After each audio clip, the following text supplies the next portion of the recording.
আসসালামু আলাইকুম। আজ রান্না করব এই উপমহাদেশের প্রাচীনতম রান্নার একটি। এই রান্নাটিকে বলা হয় চিকেন ডাক বাংলো। অনেক দিন যাবতই ভাবছিলাম রান্নাটা করব, কিন্তু করে আর করা হচ্ছিল না। খুব সাধারণ কিছু উপাদান, দু একটা আমি স্কিপ করে ফেলেছি, উপাদান যেগুলো আমার বাসায় ছিল না। আর রান্নাটি কিন্তু সেই 1840 সাল থেকে এই উপমহাদেশে প্রচলিত। সাধারণত ডাক বাংলোগুলোতে এই চিকেনগুলো রান্না করা হতো। এর একটা প্রাচীনতম ইতিহাস আছে। যাই হোক, আমি চেষ্টা করেছি মোটামুটি সমস্ত উপকরণ জোগাড় করে নিতে। আমি একটা প্যানে গরম মশলা, শুকনো মরিচ আর ধনিয়া আর জিরা একটু ভালো করে ফোড়ন দিয়ে এখন আমি সেটা পিষে নেব। আমি ব্লেন্ডারে পিষে নেব। আর রান্নাটায় লাগছে হলো ডিম এবং আলু সেদ্ধ। আলু সেদ্ধ না, অ্যাকচুয়ালি ডিম এবং আলু, আর সাথে তো চিকেন আছে।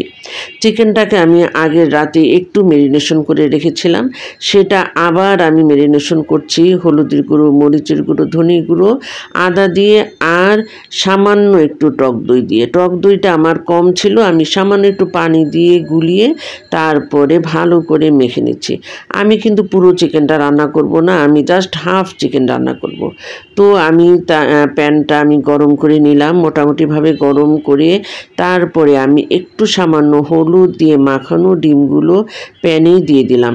রান্নাটা কিন্তু একদমই সহজ মনে হয়েছে আমার কাছে, কিন্তু রান্নাটার ভেতরে একটা রাজকীয় ভাব আছে যেটা আমাকে খুবই আকৃষ্ট করেছে। একে একে 3টা ডিমই আমি তুলে নিলাম। এবার অল্প হালকা সেদ্ধ করা আলুগুলো আমি প্যানে দিয়ে দিলাম। এবার আলুগুলো খুব সুন্দর করে ভেজে নেব। অ্যাকচুয়ালি রান্নাটাতে এতগুলো আলু ব্যবহার করে না, কিন্তু আমরা যেহেতু মধ্যবিত্ত, ফলে আলুটাকে এমনিতেও পছন্দ করি, ফলে মাংস কম দিয়ে আলু একটু বেশি আমরা কেন দিই সেটা নিশ্চয়ই আপনারা বুঝে ফেলেন। যাই হোক, আলুগুলো মোটামুটিভাবে লাল লাল করে ভেজে আমি তুলে নিলাম। এভাবে মোটামুটি 50% আলুগুলো সেদ্ধ হয়ে গিয়েছে।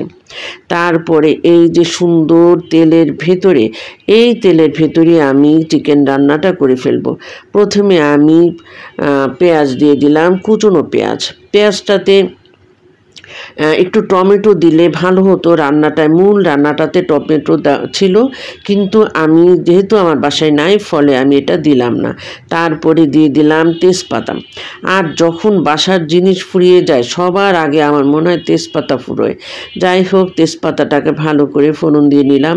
আমরা কিন্তু গরম মশলা খুবই কম খাই, কিন্তু ওই যে আগেই গরম মশলা আমি ফাঁকি করে নিয়েছি, ফলে এখন আর দিলাম না। তারপরে আমি সেই ম্যারিনেশন করা চিকেনটাকে আমি দিয়ে দিলাম। এখানে 400 গ্রামের মতো চিকেন রয়েছে। এই চিকেনটাকে এখন এই তেলের ভিতরে খুব ভালো করে আমি ভেজে নেব, খুব সুন্দর করে ভেজে নেব। এই ভেজে নেওয়ার পরেই আমি অ্যাকচুয়ালি রান্নাটা শুরু হবে, মশলাগুলো দেওয়া হবে। আর আগে থেকে যেহেতু ম্যারিনেশন করা, সময় কিন্তু খুবই কম লাগবে। আর এই প্যানে রান্না করতে আমি কি যে আরাম পাচ্ছি, খুবই মজা পাচ্ছি। চাপ খুব বেশি বাড়ানো যাবে না, মাঝারি আঁচে এই প্যানটাতে রান্না করতে হবে। তারপরে একে একে সুন্দর করে ভেজে নিচ্ছি। তারপরে আমি আদা, রসুন, আবারও হলুদের গুঁড়ো, মরিচের গুঁড়ো, ধনে গুঁড়ো সবগুলো মশলা আমি দিয়ে দিচ্ছি। যেহেতু আমি আস্ত জিরে ফোড়ন ব্যবহার করেছি, এই কারণে আমি আর এখন জিরে বাটা দিলাম না। আর আমরা নিজেরাও জিরেটা একটু কম খাই। তারপরে কিন্তু সেই প্রথম যে শুকনো মশলাটা করেছি, সেটাতে কিন্তু ধনে এবং জিরা দুটোই আছে। আর সাথে আমি শুধু গোলমরিচটা স্কিপ করেছি, আমার আস্ত গোলমরিচ নাই, কিন্তু একটু ভাজা গোলমরিচ আছে, সেটা আসলে ইচ্ছা করলে দেওয়া যেত, কিন্তু আমি আর দেইনি।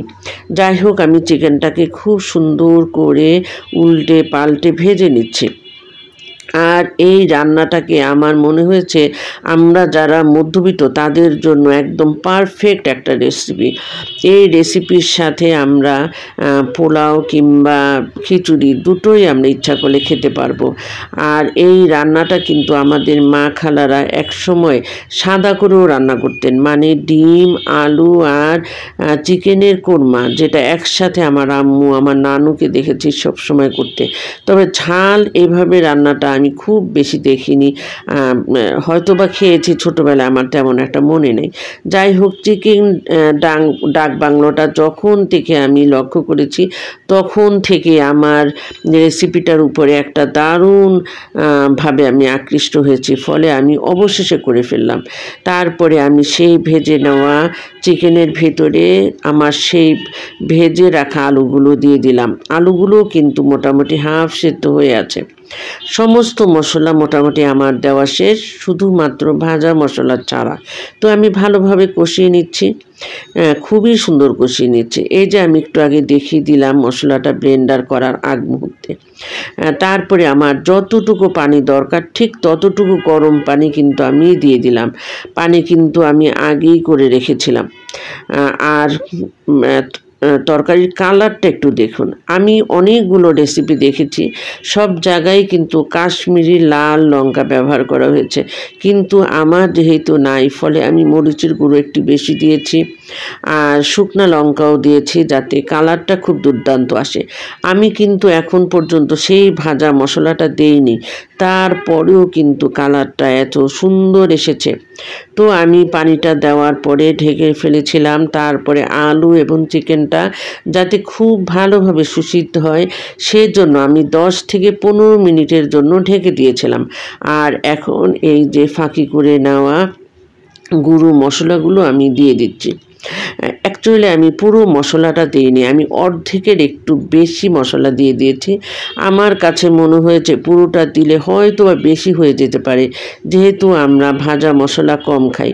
কিন্তু রান্নাটা শেষ করার পরে আমার মনে হয়েছে পুরো মশলাটাও যদি আমি দিয়ে দিতাম একদমই বেশি হতো না, এত সুন্দর একটা সুঘ্রাণ চলে এসেছে। অ্যাকচুয়ালি কোনো রান্নায় না করার আগ পর্যন্ত সেই রান্না সম্পর্কে কোনোই ধারণা করা যায় না। তারপরে আমি লবণটাও চেখে নিলাম।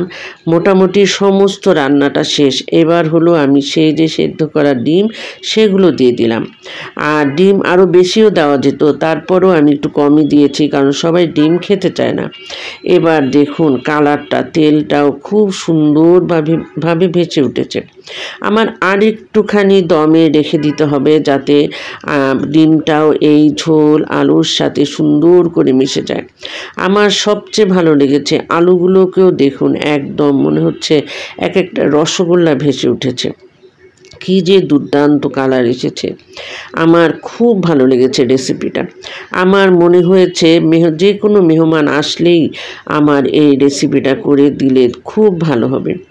আর আমার কাছে খুবই শাহি একটা ফ্লেভার এসেছে রান্নাটাতে, হয়তোবা ওই ভাজা মশলাটার জন্য। অ্যাকচুয়ালি ভাজা মশলা আমার খুব কম খাওয়া হয়, গরুর মাংস ছাড়া সেরকম খাওয়া হয় না। তবে আজকে রান্না করার পরে আমার ভুল সম্পূর্ণ ভেঙে গেছে। এখন থেকে আমি মোটামুটি চেষ্টা করব চিকেনেও ভাজা মশলাটা দিতে। কী যে ভালো হয়েছে, আলহামদুলিল্লাহ আলহামদুলিল্লাহ। আমি একদম নিজের রান্নায় নিজেই মুগ্ধ হয়ে গেছি। আমি হয়তো একই কথা বারবার বলছি, আপনারা বিরক্ত হয়ে যেতে পারেন, কিন্তু অ্যাকচুয়ালি আমি রান্নাটা করে এত ভালো লেগেছে। এই সামান্য কিছু উপাদান দিয়ে একটা দুর্দান্ত রেসিপি হয়ে গেল চিকেন ডাক।